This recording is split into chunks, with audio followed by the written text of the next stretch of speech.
Guys, so unfortunately I can't be there today, so I thought I'd give you a quick lesson online, and here we go. So as a quick review, we learned about velocity.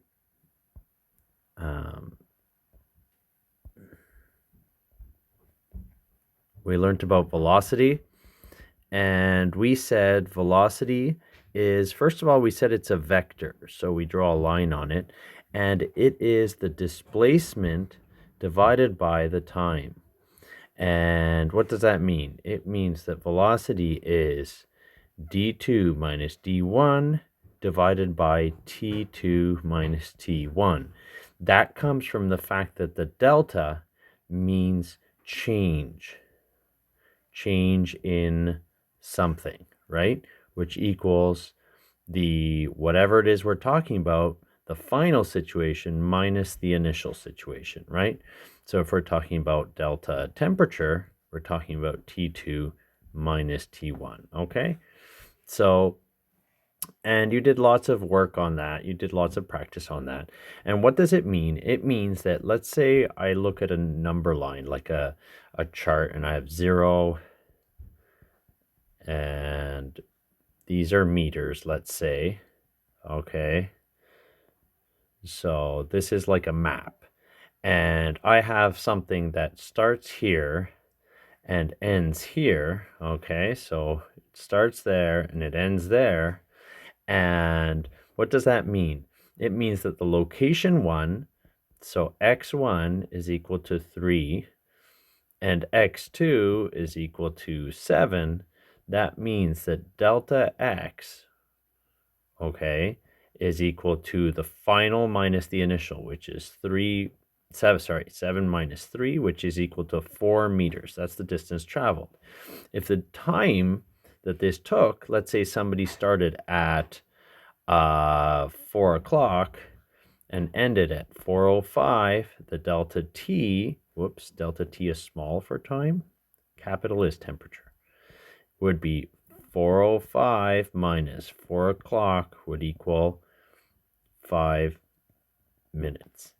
Okay, so the velocity would be 4 meters divided by 5 minutes, okay, would be 0.8 meters per minute. Okay, so that's it, and we'll put that there. So that's the quick review. Okay, today we're going to talk about non-uniform motion. Non-uniform motion is when you change the speed. In other words, that's an acceleration. Okay, we can have an acceleration, which means the speed is increasing, or we can have a deceleration, okay, which means the acceleration is negative, it's slowing down. And we have the equation here, and notice it looks a lot like the velocity equation, okay, except we used to have delta d on the top, and now we have delta v on the top. Why? Because acceleration is the change in velocity. Oh, my tablet's acting wonky. Anyway, change in velocity, meaning if I change the velocity very quickly, I have a big acceleration. That's what it is. So if I have a powerful car and it accelerates from 0 to 60 in 3 seconds, that means that the velocity started at 0, it ended up at 60 kilometers an hour, and it changed quite quickly. So I have a big acceleration, a big change in velocity, okay? And you should know that acceleration is measured in meters per second squared. Why? Because acceleration is basically the change in velocity over the change in time. Velocity is meters per second, and the time is second. So when you take those seconds, it's meters divided by second is seconds squared. So that's the unit for acceleration, okay? And let's do a sample problem very quickly. And I want you to focus on listing your information, writing the equation, and labeling this properly, because I'm really sticky on that. If you get into good habits, it'll last you forever. Okay, so a skater increases her velocity from 2.0 meters per second to 10 meters per second. Okay, so V1 is equal to 2.0 meters per second. V2 is equal to 10.0 meters per second. And the delta T is equal to 3.0 seconds. And they ask for the acceleration. Okay. I want you to list your information like that. Information on the left, write the equation at the top, and recopy your equation every time. Whoops, we don't want V, we want A. And A is also a vector, by the way. Acceleration is a vector. So it is delta V divided by delta T. And I recopy down. Don't go like that, because that is just a bad habit. Okay, here we go. We have V2 minus V1 divided by delta T, and I think we get the idea.